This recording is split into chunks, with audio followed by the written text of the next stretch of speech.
Hello students, 13 chapter for class 9 हमने 3 exercise solve कर लिए। 13.123 कंप्लीट चैप्टर का इंट्रोडक्शन के लिए एक वीडियो बनाई थी, जो कि लिंक आपको डिस्क्रिप्शन के अंदर मिलेगा। अगर देखना चाहे तो वहां से आप देख सकते हैं।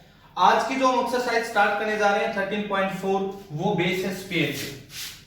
स्फीयर हमने जैसे सिलेंडर पढ़ा, कोन पढ़ा, क्यूबॉइड, क्यूब, ये जो शेप पढ़ी थी इंट्रोडक्शन के अंदर, एक पढ़ी थी हमने वहां पे स्फीयर। अब ये जो स्फीयर होगा ये किस शेप के अंदर होता है? जैसे आपने एक क्रिकेट बॉल देखी होगी, क्रिकेट बॉल होती है जो एक स्फीयर शेप के अंदर होती है। इसका सरफेस एरिया निकालते हैं। Surface area of sphere, surface area किसके इक्वल होता है? 4 पाई आर स्क्वायर। और curved surface area of hemisphere की बात कर रहा हूं मैं यहां पर।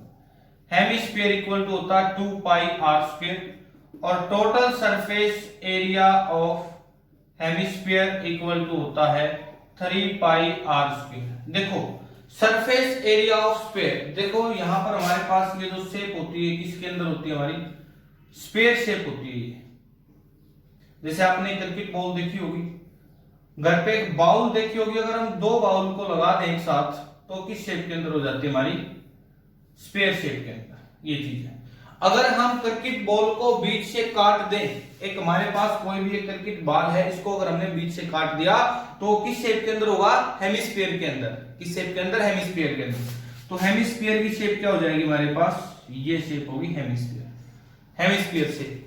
हेमिस्फीयर का कर्व्ड सरफेस एरिया होता है 2 पाई आर स्क्वायर, और टोटल सरफेस एरिया, क्योंकि इसका ये बेस का एरिया, जो बेस होता है, ये बेस एरिया ऐड हो जाएगा ना पाई आर स्क्वायर, तो टोटल सरफेस एरिया हो जाएगा 3 पाई आर स्क्वायर।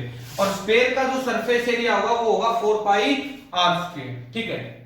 और volume of sphere, volume of sphere equal to होता है 4/3 pi r a cube. Volume of sphere equal to किसके होगा? 4/3 पाई आर ए क्यूब। और volume of hemisphere, volume of hemisphere हो जाएगा 2/3 पाई आर क्यूब।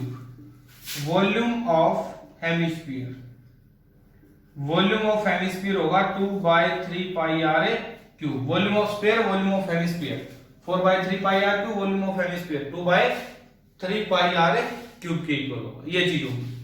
इसके बाद चलो हम एक्सरसाइज से क्वेश्चंस को सोल्व करते हैं। आपको फॉर्मूला पता होगा, यहाँ पर वॉल्यूम के लिए तो स्पेशल एक्सरसाइज भी आएंगी इनकी।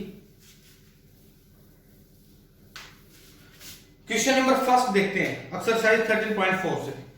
Find the surface area of sphere of radius. यहां पर आपको रेडियस गिवन है फर्स्ट क्वेश्चन के अंदर। जैसे फर्स्ट पार्ट है, रेडियस गिवन है आपको 10.5 सेंटीमीटर, तो सरफेस एरिया निकालना। तो सरफेस एरिया ऑफ स्फीयर किसके इक्वल होता है?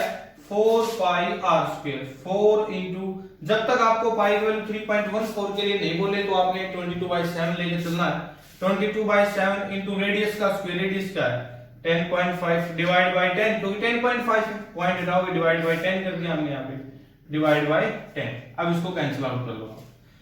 7 से करोगे, 7 1 पे गया, 3 7 5 पे गया, फिर 5 से कर दो, 5 2 जा 5 3 जा, 2 से करोगे 11 पे गया। ठीक है। अब इसको 5 से करोगे, 5 2 जा 10, 5 1 जा 2 से करोगे 2 पे, 11 2 जा 22 इंटू 21 इंटू 3 कितना हो जाएगा? 63। मल्टीप्लाई करा दो आप इसकी, और 63 इंटू 22, 6 1 6 2 1 6 8 3 1 1386 सेंटीमीटर स्क्वायर। और जो एरिया यूनिट होती है वो किसके इक्वल होती है? Centimetre square. तो सेकंड थर्ड पार्ट बिल्कुल एज इट इज करना। रेडियस गिवन है, surface area of sphere 4 pi are square, formula use करके आप निकाल दोगे। क्वेश्चन नंबर सेकंड के अंदर डायमीटर गिवन है, सरफेस एरिया निकालना है। सेकंड क्वेश्चन के अंदर आपको क्या है? डायमीटर गिवन है। डायमीटर जैसे इक्वल टू 14 सेंटीमीटर, तो रेडियस क्या होती है? डायमीटर का हाफ। तो यहां से आप रेडियस निकाल लो। रेडियस इक्वल टू 14/2, तो किसके इक्वल होगी? ये 7 सेंटीमीटर के। डायमीटर 14 होगा, रेडियस 7 सेंटीमीटर होगा। तो अब सरफेस एरिया निकाल दो। सरफेस एरिया ऑफ स्फीयर, तो सरफेस एरिया ऑफ स्फीयर किसके इक्वल हो जाएगा?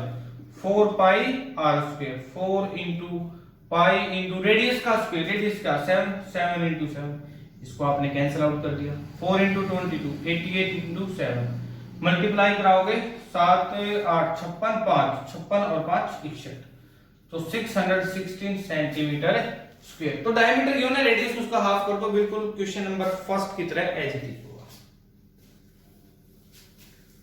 नेक्स्ट क्वेश्चन है जैसे question number third, find the total surface area of A hemisphere of radius 10 centimetre.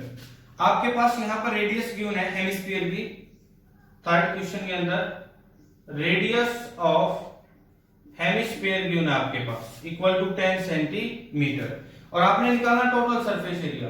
तो total surface area of hemisphere किसके इक्वल हो जाएगा, रेडियस हेमिस्फीयर की 10 सेंटीमीटर, टोटल सरफेस एरिया किसके इक्वल होता है, total surface area of hemisphere 3 pi are square, और आपको बताया यहां पर पाई की वैल्यू 3.14 यूज करनी है। तो 3 इंटू 3.14 इंटू रेडियस का स्क्वायर 10 इंटू 10, यहां से आप डेसिमल हटाओगे डिवाइड बाई 100 कर दोगे, 100 से 10 जा 100 कैंसिल आउट, इसके आप मल्टीप्लाई करा दो, 3 4 जा 12 1 3 1 जा 4 पे का 3 3 जा 9, तो 942 सेंटीमीटर स्क्वायर के इक्वल हो जाएगा। Next question number fourth question के अंदर है radius of a spherical balloon increase from 7 centimetre to 14 centimetre. देखो एक स्फेरिकल बैलून है, गुब्बारा होता है, जो बैलून के अंदर हम हवा भरेंगे तो उसका क्या होगा, रेडियस चेंज होगी। पहले रेडियस 7 सेंटीमीटर थी, उसके बाद रेडियस 14 सेंटीमीटर होगी हवा भरने के बाद उसमें। The air is being pumped into it, find the ratio of surface area of the balloon in the two cases. तो रेशियो निकालना है दोनों केस के अंदर। अब दोनों केस के अंदर हम रेशियो कैसे निकालते हैं ये बात देखो। पहले रेडियस क्या है, रेडियस ऑफ फर्स्ट केस के अंदर, एक बार देखो फर्स्ट केस के अंदर क्या है, radius of spherical balloon, radius spherical balloon की क्या है 7 सेंटीमीटर। तो किसका रेशियो निकालना हमने यहां पर, find the ratio of a surface area का। तो surface area of spherical balloon, surface area क्या होता है बेटे यहां पर 4 पाई आर स्क्वायर, तो 422/7, रेडियस क्या 7 इंटू 7, 7 से 7 कैंसिल आउट, 88 इंटू 7 मल्टीप्लाई कराओगे 616 सेंटीमीटर स्क्वायर। जब रेडियस 7 सेंटीमीटर थी तो सरफेस एरिया स्फेरिकल बैलून का क्या है 616 सेंटीमीटर स्क्वायर। सेकंड केस के अंदर क्या हो जाएगा, इन केस सेकंड केस के अंदर रेडियस कितनी हो जाती है 14 सेंटीमीटर। तो अब यहां पर सरफेस एरिया किसके इक्वल हो जाएगा 4 pi are square, 4 pi are square 14 into 14, 7 से कैंसिल आउट करोगे 2 पे गया, 22 4 जा 88 इंटू 14 2 जा 28। अब आप इसकी रफली मल्टीप्लाई कर सकते हैं, यहाँ पे 64 6 और 70 और 2 16 1 17 4 6 4 और 1 24 64, ठीक है। तो ये होगा 2464 सेंटीमीटर स्क्वायर। जब रेडियस 7 सेंटीमीटर थी तो सरफेस एरिया 616 सेंटीमीटर स्क्वायर आया। जब रेडियस 14 सेंटीमीटर है तब सरफेस एरिया 2464 सेंटीमीटर स्क्वायर आ। तो अब इसका रेशियो क्या हो जाएगा, रेशियो इसको डिवाइड कर दो, 616 डिवाइड बाई 2464, 604 पे गया 2400 1664। डायरेक्ट आप 2 से कैंसिल आउट कर दो, आप 4 से कैंसिल आउट कर दो, छोटे नंबर से कैंसिल आउट कर सकते हो, नहीं तो डायरेक्ट किस पे गया 1:4। जो डायरेक्ट रेशियो मिलेगा आपको वो क्या मिलेगा 1:4 के इक्वल।